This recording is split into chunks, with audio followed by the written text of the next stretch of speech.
Olá, amiga ou amigo, aqui estamos nós mais uma semana para juntos aprendermos um pouco da Palavra de Deus, do seu amor por nós, da sua vontade para cada um de nós, através desta história do povo de Israel relatada no livro de Deuteronômio.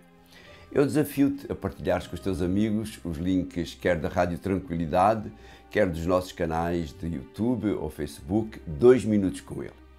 Faz gosto nesses canais, pois assim ajudarás outras pessoas, outros amigos a conhecerem um pouco mais da Palavra de Deus.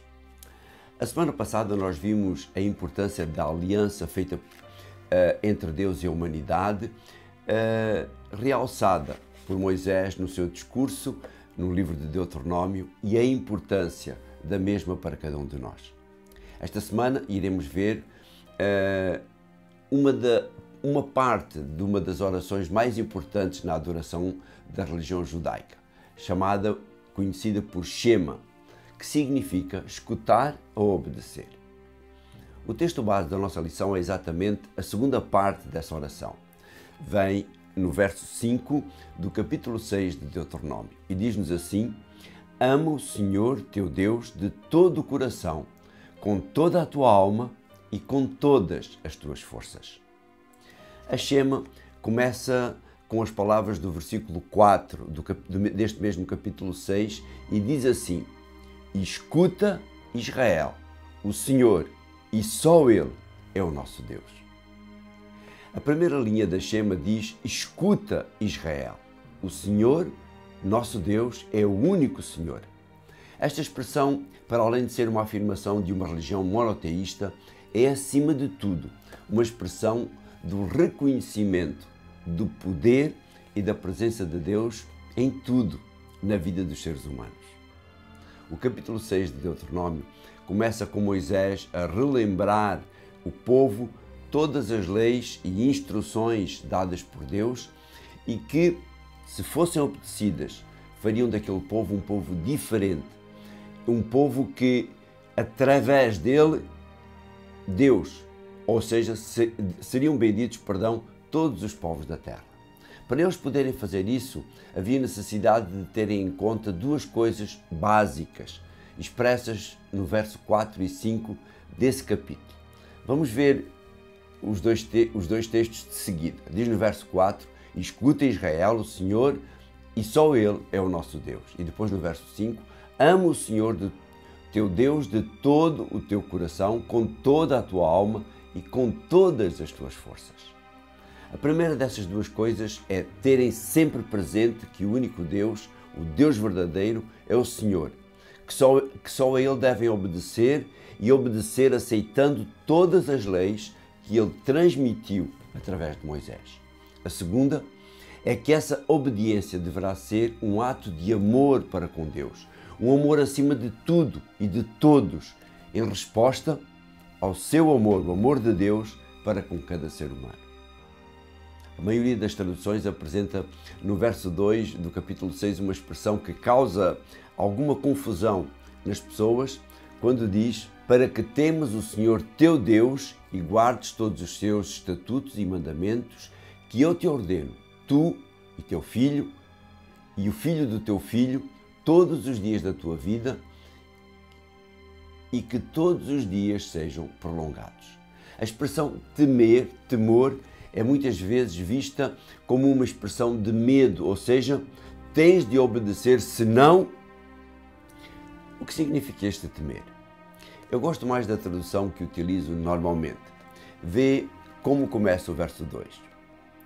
Assim mostrarão respeito para com o Senhor, vosso Deus, cumprindo durante toda a vida. E continua o verso. Percebes a diferença? Uma tradução diz que temas, a outra diz mostra respeito. Temer a Deus é exatamente isso. Mostrar respeito para com o Senhor, reconhecendo que Ele é, reconhecendo quem Ele é, reconhecendo a sua autoridade, reconhecendo o seu poder, reconhecendo a sua justiça, reconhecendo a sua retidão, em contraste com aquilo que eu, como ser humano, sou. Significa também reconhecer o amor de Deus para com o ser humano e o seu desejo de nos salvar. Paulo destaca isso no capítulo 2 da carta aos Efésios. E no verso 4, 5 e 8 ele diz assim, no verso 4, mas Deus, que é rico em misericórdia, mostrou por nós um grande amor.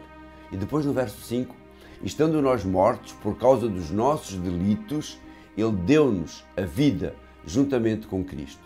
É pela sua graça que estão salvos. E depois no verso 8, porque é pela graça que estão salvos mediante a fé. E isso não é mérito vosso, é dom de Deus. Ou seja, este temer significa nada mais, nada menos que reconhecer o grande amor de Deus por cada ser humano e que a resposta desse ser humano deve ser amá-lo, obedecendo à sua vontade, pois reconhecemos que Ele quer sempre o melhor para cada um de nós.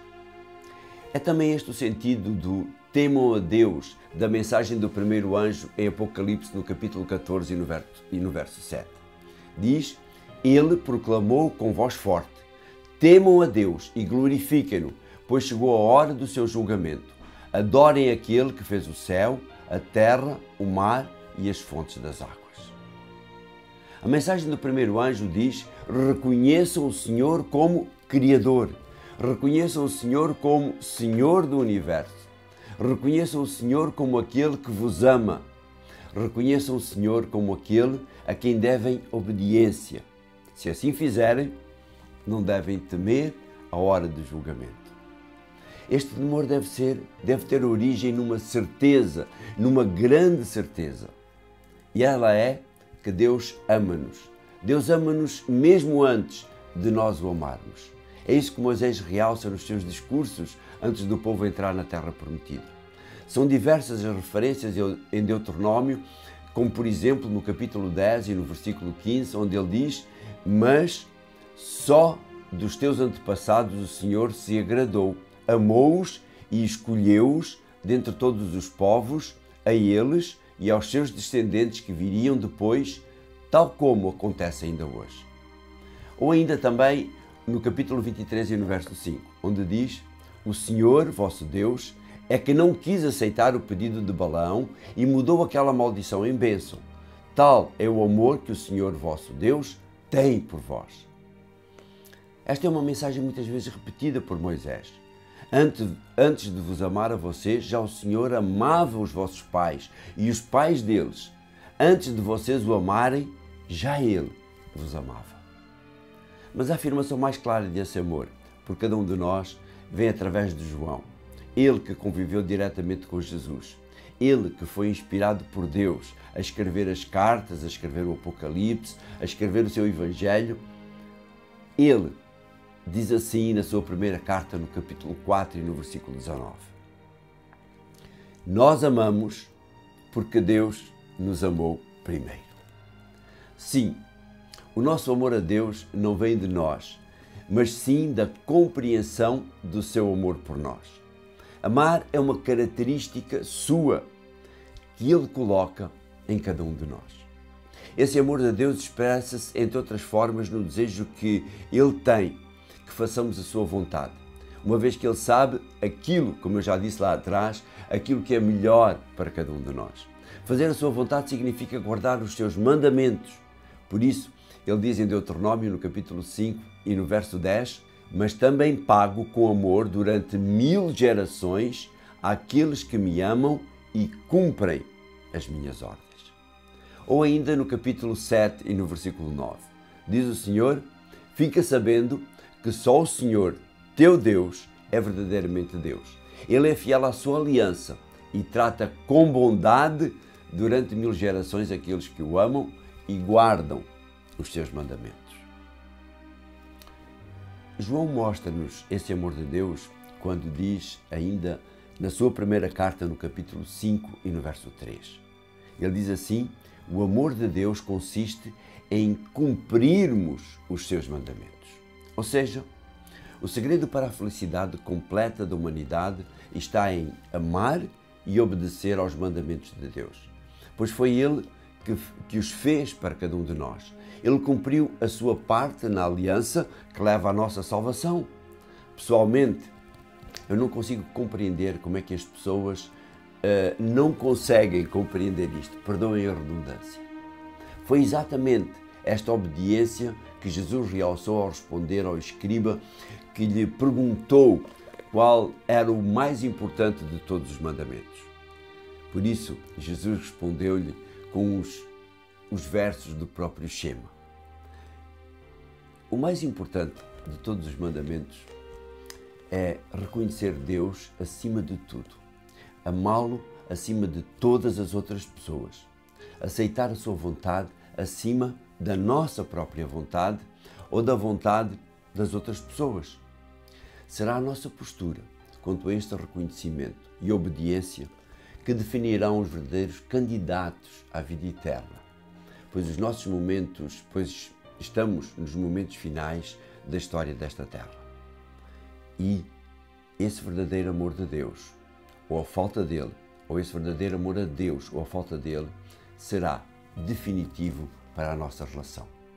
Não esqueças, o segredo da felicidade e de uma vida apontando ao céu é amar o Senhor de todo o coração, com todo o ser, com todas as forças. Obrigado, querido Pai, porque nos amas. Obrigado, querido Pai, porque nos amaste primeiro. Obrigado, querido Pai, porque colocas esse amor dentro de cada um de nós. E através disso nós conseguimos amar-te não só a Ti, mas amar também todos os nossos semelhantes. Abençoa este amigo, abençoa esta amiga, para que possam sentir também na sua vida esse amor. É isto que nós pedimos no nome santo de Jesus. Amém. A semana que vem vamos encontrar-nos novamente para a lição número 5.